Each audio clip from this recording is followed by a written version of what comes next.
अस्सलाम वालेकुम, मैं हूँ दुर्दाना नजम और आप देख रहे हैं मेरा यूट्यूब चैनल। आज हमें इस्लामाबाद से एक बार फिर जॉइन किया है इश्तियाक अली महकरी ने। Sir welcome to the show. Thank you so much. My pleasure.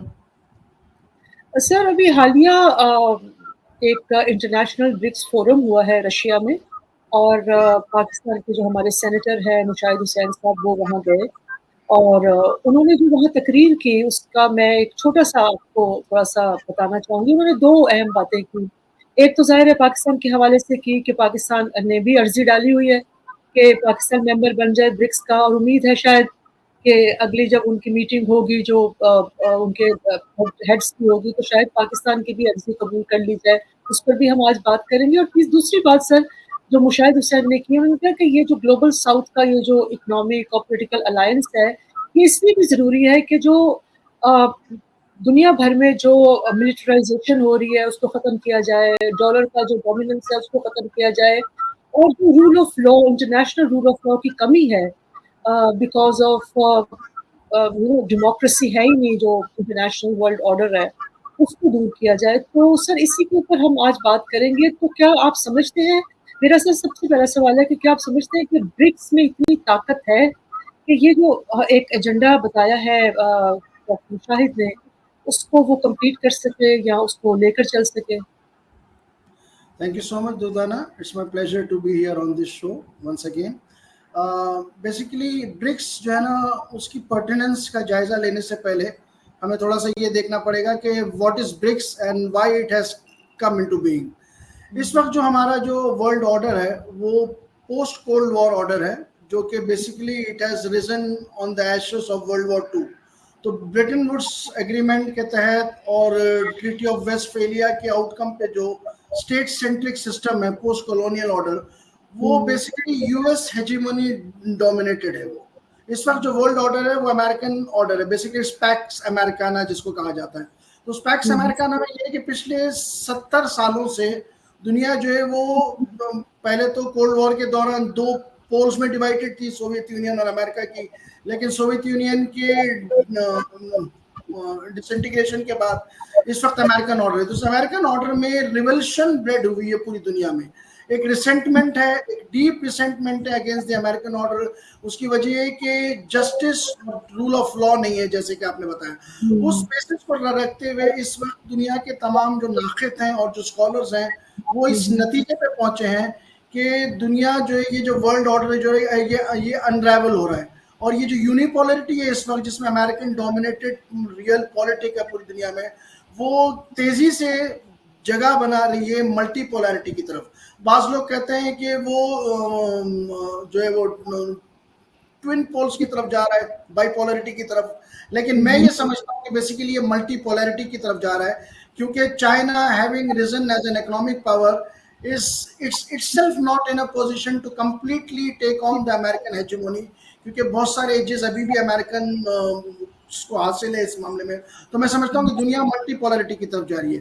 तो जब दुनिया मल्टीपोलरिटी की तरफ जा रही है तो उसमें जो एक नई रियलाइजेशन आई है वो नॉर्थ और साउथ की डिवाइड है। नॉर्थ जो है वो डेवलप्ड वर्ल्ड है, the ultra developed world, the richest world, जिसको हम बेसिकली G7 से ताबीर करेंगे, G20 से भी ताबीर करेंगे, क्योंकि G20 में भी डेवलपिंग स्टेट्स है। तो जो नॉर्थ साउथ का डिवाइड, उसमें जो साउथ है जो डेवलपिंग वर्ल्ड है, जिसे हैव नॉट्स कहा जाता था, जिसे थर्ड वर्ल्ड कहा जाता था, वो ऐसी डिटेरियोरेटिंग डिलिपिडेटेड सिचुएशन में इस वक्त कि उसको अपनी इकोनॉमिक असर्टिवनेस के लिए और उसको अपनी पॉलिटिकल स्पेस को क्लेम करने के लिए एक फोरम की जरूरत है। जैसा कि कोल्ड वॉर में नैम नामी एक फोरम था कि नॉन अलाइन मूवमेंट, यानी वो कंट्री जो ना यूएस के साथ होना चाहते हैं ना सोवियत के साथ होना चाहते हैं, वो नैम में आ गए थे। लेकिन नैम बेसिकली नैम नहीं था, उसमें बहुत सारे कंट्रीज ऐसे थे जो कि रशियन ब्लॉक में थे, बहुत सारे कंट्रीज हम जैसे ऐसे थे जो अमेरिकन ब्लॉक में थे, लेकिन फिर भी नैम के एस्पायरेंट्स थे। इंडिया उसकी सबसे बड़ी मिसाल है। इंडिया नैम में होते हुए भी सोवियत ब्लॉक का सबसे इंपॉर्टेंट इंटीग्रल पार्ट रहा है। तो ये जो ब्रिक्स है ये बेसिकली ये मल्टीलैटरलिज्म फ्रॉम द साउथ है, ये साउथ की एम्पावरमेंट के लिए। ताकि अब इसमें देखिए कि ये जब ब्रिक्स लॉन्च हुआ तो इसमें 4 ममालिक थे। इसमें ब्राजील था, रशिया था, इंडिया था और चाइना था। उसके बाद जो एस लगाया गया उसके साथ वो साउथ अफ्रीका का एक। तो साउथ अफ्रीका साउथ की वो रियलिटी है जो अपार्थाइड के बाद एमर्ज होने वाली इकोनॉमिक पावर के तौर पे।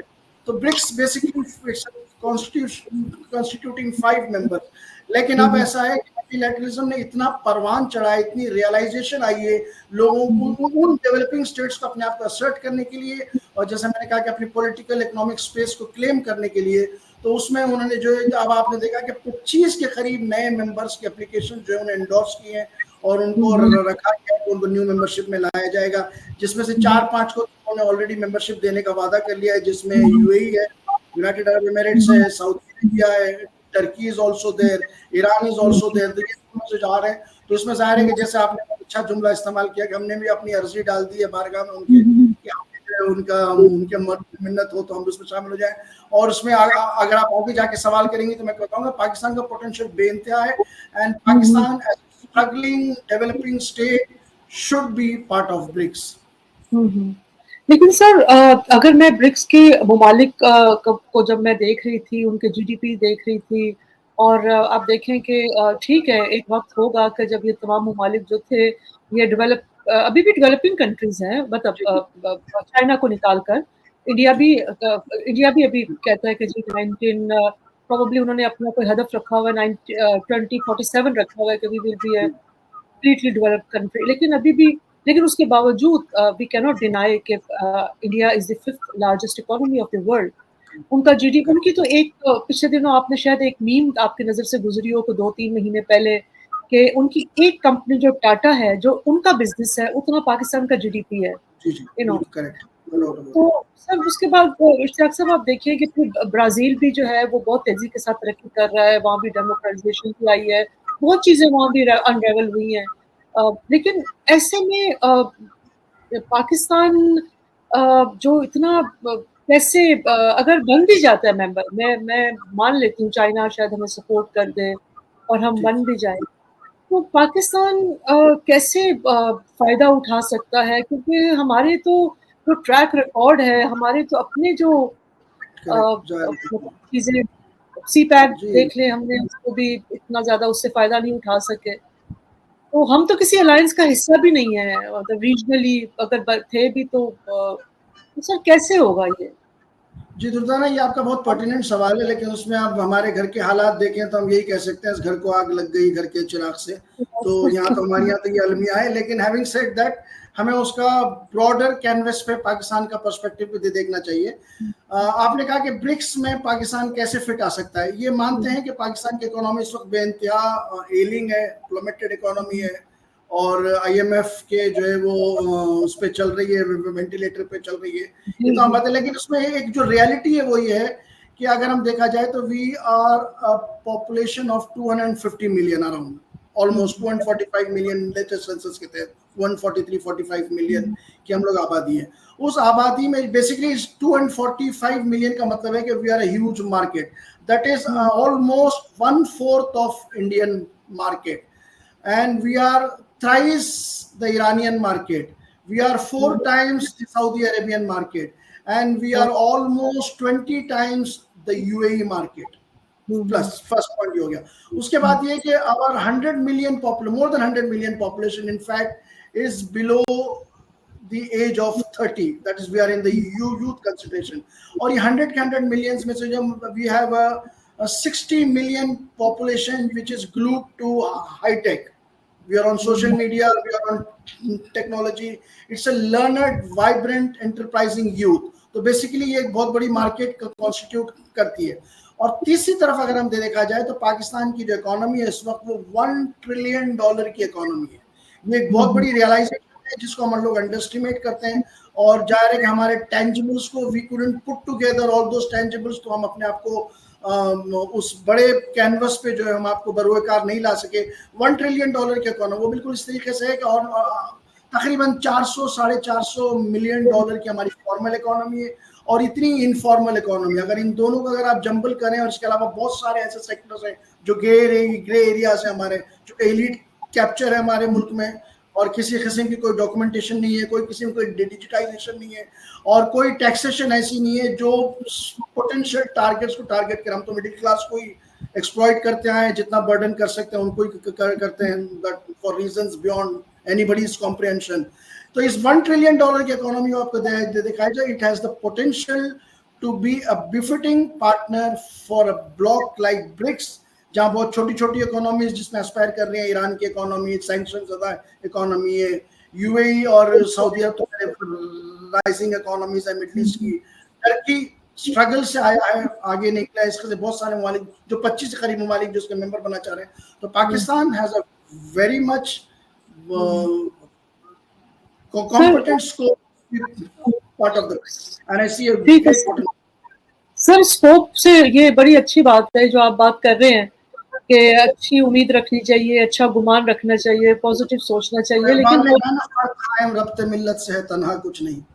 हाँ, वो तो सब कुछ ठीक है, इकबाल तो पता नहीं अब उनकी भी कब्र में क्या बेचारे सोच, मतलब क्या करवटें लेते होंगे जब वो लेकिन सर ये एक और बात बताएं कि ठीक है ये सारी चीजें ये होंगी कैसे? देखिए, आपको मार्केट अगर आपकी मार्केट है, यूथ बल्ज, हम बड़े अरसे से बात करते आ रहे हैं कि पाकिस्तान का ये यूथ बल्ज है, पाकिस्तान ने उससे पूरा फायदा नहीं उठाया, लेकिन मार्केट को जो पहली तो बात ये है कि क्या वाकई हमारी एक मार्केट इकोनॉमी है, पहली बात है कि उसमें कम्पेटिटिव नेस का हमने कोई स्कोप रखा हुआ है, और दूसरा ये है कि आपने एक एनेबलिंग एनवायरनमेंट देना होता है बिजनेस करने के लिए। चाइना इस वक्त जो हमारा एक ही वाहिद मुल्क है जिसने हमारा हाथ पकड़ा हुआ है, वो सिक्योरिटी की वजह से हाथ छुड़ाने को बैठा हुआ है और वो कह रहा है कि जी हमें आपकी सिक्योरिटी के ऊपर ट्रस्ट नहीं है और हम खुद चीज़ों को अपने जिम्मे लेना चाह रहे हैं। और फिर आप इंडिया देख लें, वहाँ इतना बड़ा जो हम पे आतंक आतंक आतंक का इतना बड़ा वो शोर मचाता है, तो इतने हॉस्टाइल एनवायरनमेंट में, जबकि हमारे डोमेस्टिक एनवायरनमेंट में इतनी हॉस्टिलिटी है, और पिछले दिन आपने देखा कि हमने किस तरह से अपने जो हमारे इंटरनेशनल इन्वेस्टर्स थे, हमने उनको पाबंदी लगा दी कि वो अपना सरमाया बाहर लेकर ही नहीं जा सकते, क्योंकि हमने डॉलर का एक्सचेंज रेट को कंट्रोल करना था। तो जब इस तरह के जब हम बिजनेस मायरेट ऑफ प्रॉब्लम्स को डिस्कस किया आपने, ट्रेड के बगैर तो रिलेशनशिप्स नहीं बिल्ड होंगी ना हमारी अलायंसेस की, तो कैसे चले? उसके लिए बस सिर्फ ये इसमें जो आप जब अपना कोई सिनॉप्सिस बनाते हैं, कोई अपना कोई प्रपोजल प्रेजेंट करते हैं किसी भी चीज के लिए, उसी तरह एक ब्रिक्स का प्रपोजल वो ये है, उसको इस तरीके से पेश किया जा सकता है। जहां मैंने अपनी इकोनॉमिक पोटेंशियल की बहुत सारी बातें की, वहां हमें इमीडिएटली जिस चीज की जरूरत है वो कोर्स करेक्शन की जरूरत है, हमें अपने इन हाउस कोर्स करेक्शन की जरूरत है। उसमें सबसे पहली बात तो ये कि देखिए कि when you put our house in order, अभी हम इस वक्त जो है वो एक कंज्यूमर इकोनॉमी है, हम सर्विसेज की तरफ हमारा रुझान ज्यादा है, तो basically we are services consumption economy है, जो कि फिर भी एक बहुत बड़ा स्केल बनता है इस वक्त इकोनॉमी का। इसको जरूरत है कि हम एक्सपोर्ट ड्रिवन की तरफ लेके जाएं। उस एक्सपोर्ट ड्रिवन इकोनॉमी में कन्वर्ट करने के लिए कुछ पोटेंशियल्स आपके पास ऑलरेडी मौजूद हैं, सिर्फ उनको प्रॉपरली सिंसियरली टैप करने की जरूरत है। उसमें जो सबसे बड़ा जो एक फैक्टर है वो आपका ये है, that is CPEC. The $60 billion CPEC is a life changer for the economy. Alhamdulillah, despite all odds of security और insecurity वगैरह वगैरह, हम उसका फर्स्ट फेज बड़ी सक्सेसफुली कंप्लीट कर चुके हैं। We have a proper network, proper infrastructure, we have proper energy production avenues with us. Now we are in our second phase, जहाँ हम इंडस्ट्रियलाइजेशन की तरफ जा रहे हैं, जहाँ हम स्पेशल इकोनॉमिक जोन्स की तरफ जा रहे हैं, जो कि हमें बहुत पहले चले जाना चाहिए था। 9 इकोनॉमिक जोन्स हमारे अभी तक बन जाने चाहिए थे, लेकिन अनफॉर्चुनेटली हमारी जो पॉलिटिकल कंसिडरेशंस हैं, रोड यहाँ से गुजरेगी, फिर यहाँ से गुजरेगी, फिर यहाँ जाएगी, तो फिर बनेगा, तो ये कंसिडरेशन की वजह से सारा हैम्पर हुआ है special economic zone. Special economic zones की तरफ हम जाएं तो वो 100 बिलियन यूथ पॉपुलेशन मैंने बताई, फिर इसके अलावा हम अपने मिनरल्स को एक्सट्रैक्ट करने के लिए इस वक्त बहुत सारे इंटरनेशनल कॉन्ट्रैक्ट्स कर रहे हैं। Then petrochemical money has started flowing in Pakistan, और वो काफी इंकरेजमेंट है कि वो जो सऊदी इन्वेस्टमेंट है और दीगर जो बिग टिकट इन्वेस्टमेंट है which is sitting out there, और हम शेल की तरफ भी जा रहे हैं, हम we are driving a new energy policy. तो ये तमाम चीजों को देखते हैं Pakistan has the potential to rise as a phoenix so that we can assert ourselves, and obviously there are ingredients but those need to be put in order, और उसी उस तरीके से होगा कि मुल्क में पॉलिटिकल स्टेबिलिटी होगी और इकोनॉमिक ऑर्डर होगा और रूल बेस्ड, वो जैसे आजकल इंटरनेशनल ऑर्डर को कहा जाता है ना कि it's no rules based international order, but at our home we need to build up a rules based lawful, so then we have immense potential in that. अच्छा, अब मैं ज़रा ब्रिक्स का आपसे पूछना चाहूँगी कि ये जो डी-डॉलराइज़ेशन की बात हो रही है और अभी सऊदी अरेबिया ने एक बहुत सिग्निफिकेंट स्टेप उठाया है कि वो कह रहे हैं कि जी हम अपना तेल जो है वो डॉलर्स मतलब करेंसी डॉलर के अलावा भी दूसरी करेंसीज़ में भी जो है ना वो हम उसमें ट्रेड करेंगे। तो ये कितना सिग्निफिकेंट हो सकता है? क्योंकि चाइना मेरा ख़्याल है इंडिया भी कर रहा है। इंडिया ने भी शायद रशिया से जो तेल खरीदा है कई दफ़ा वो शायद अब जी रुपीज़ में खरीदा है और वो उस तरह से। तो ये कितना सिग्निफिकेंट होगा क्योंकि आपको लगता है कि दुनिया वाक़ई अमेरिकन हेजेमनी जो है वो किसी न किसी तौर से तंग आई हुई है।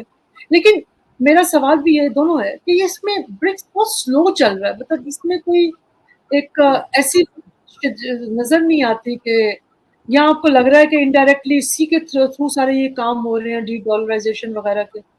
जी, इसमें 2-3 एस्पेक्ट्स हैं। एक तो आपने जो डी-डॉलराइज़ेशन की बात की, ये एक न्यू रियलाइज़ेशन है फॉर द डेवलपिंग स्टेट्स के डी-डॉलराइज़ेशन किया जाए, क्योंकि डॉलर की जो डोमिनेंस है, डॉलर की जो हेजेमनी, अब हमारा हाल देखिए, हम 150 160 से चले थे और अभी कभी 290 पे होते हैं तो कभी 300 के करीब हो जाते हैं। तो इसकी वजह से जो इकोनॉमी का जो डाउनफॉल है, उसके लिए सिर्फ हम नहीं, बहुत सारे डेवलपिंग स्टेट्स से चाहते हैं। और इसमें एक छोटी सी एग्जांपल ये देनी पड़ेगी कि टर्की वाज द फर्स्ट जिसने बार्टर ट्रेड ओपन किया। ईरान ने बार्टर ट्रेड ओपन किया अपने रीजन में, ताकि वो इस डॉलर के फिनोमेना को बाहर रख के ट्रेड कर सके। बेसिकली ये बहुत करेजियस मूव्स थे और इसके लिए उनके ऊपर सैंक्शंस भी आई और बहुत सारे जो उनके ऊपर प्रेशर भी आया, but they managed to do it. We have also done that. We have also taken that courage, Pakistan, and we have demonstrated that conviction also, that we want to move away from a uni basket of dollar to a multi currency basket. हमने Yon में agreement किया हुआ है China के साथ, रोबल के साथ भी हमने ट्रेड करने के लिए agreement, so they are legal drawn instruments that are there, जिसकी वजह से हम ट्रेड कर रहे हैं। So basically we are moving away. और इसी में जो कि सऊदी अरब भी dollarised economy, petro dollar economy होने के बावजूद it has been dealing with several countries, especially with China, जिनके साथ उनका सबसे बड़ा ट्रेड सरप्लस है। उसके साथ जो है वो यॉन में भी ट्रेड कर रहे हैं, बार्टर सिस्टम पे भी ट्रेड कर रहे हैं, डॉलर्स में। तो ये जो 1973 का पोस्ट 1973 जो ऑयल पेट्रो ऑर्डर था, वो आहिस्ता आहिस्ता आहिस्ता स्क्वीज हो रहा है, क्रम्बल नहीं हो रहा है, लेकिन स्क्वीज हो रहा है। New poles of powers emerge जो आ रहे हैं, जो हमारा भी जैसा इरादा था 2022 में रशिया के साथ ऑयल लेने का at a very subsidised rate, वो भी यही इंटेंशन का हिस्सा था कि we wanted to gradually take our economy away from dollarization. You have to withstand the pressure, and developing states have put up that courage to stand that pressure, and that is what BRICS is all about.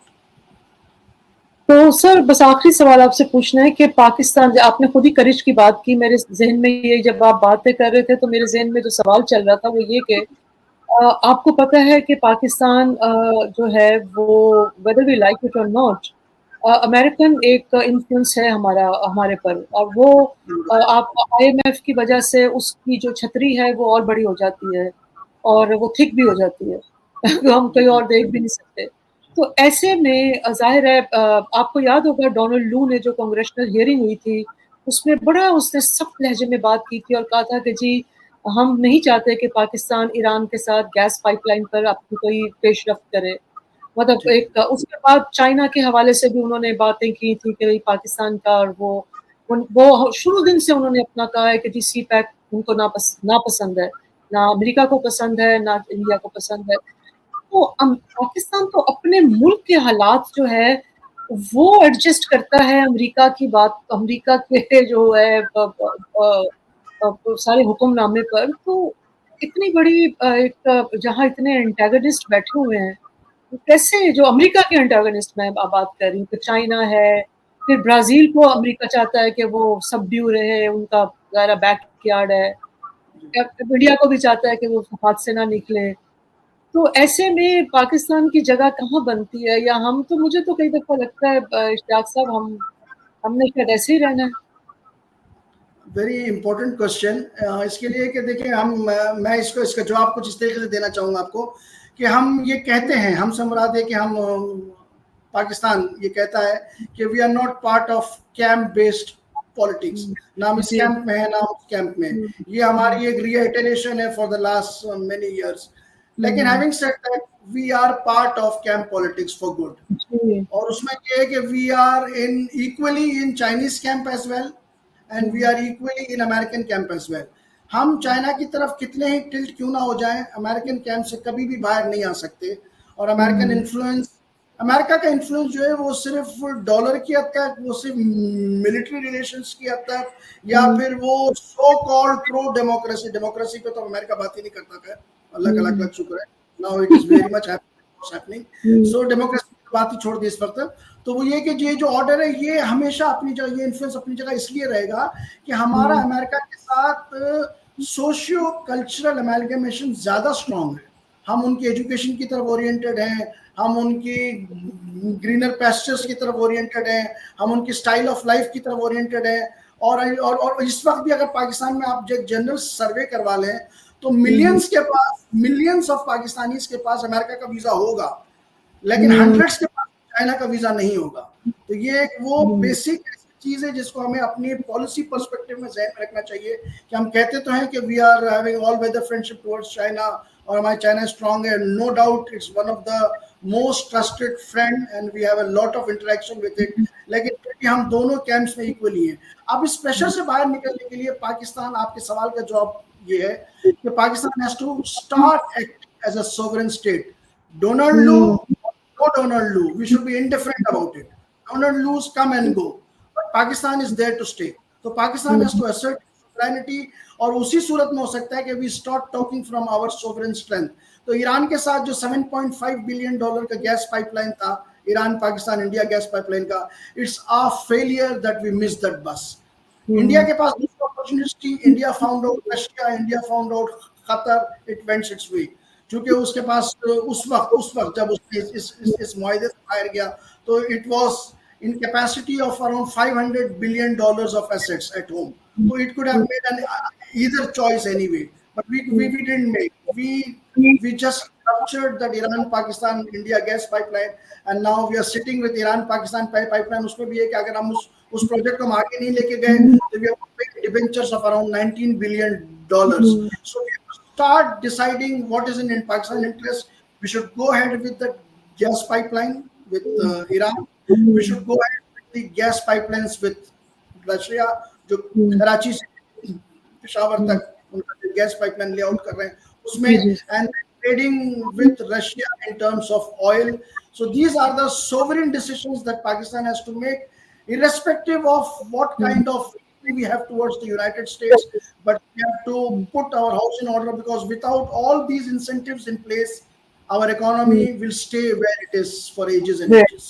बिल्कुल सही बात है sir, thank you so much doctor Ishtiaq साहब। मुझे भी जो वाकई पाकिस्तान की जो लैक करता है पाकिस्तान, वो वाकई ये है कि पाकिस्तान, हम दुख होता है ये बात भी करते हुए, अफसोस भी होता है कि हम गवर्नमेंट को देखते हैं कि गवर्नमेंट अपनी रिट जो है ना डोमेस्टिक कली जो है वो इस्टेब्लिश कर पाई है, ना इंटरनेशनल ऑर्डर में जो है वो अपनी रिट इस्टेब्लिश को सॉवरेनिटी कहते हैं कि आप जो बात कर रहे हैं कि एज अ सॉवरेन कंट्री जो है वो असर्ट करने का जो एक सलाहियत है, और वो उसको और ऐसे लग रहा है कि शायद कभी-कभी कि बिल्कुल ही उसमें एक बड़ी ज़्यादा ज़ाहिर है, जब आप इतने मकरूज़ होते हैं तो वो आपकी हिम्मत खुद ही जो है वो कमज़ोर पड़ जाती है। तो we can hope for the 18.5 trillion के बजट में अगर 9.5 ट्रिलियन सिर्फ आपका डेब्ट सर्विसिंग में जा रहा हो, और आपका हाउस इस तरीके से हो कि पॉलिटिकल डीप पोलराइजेशन है, तो देन आपका आंसर सिर्फ ये कि we should start looking inward.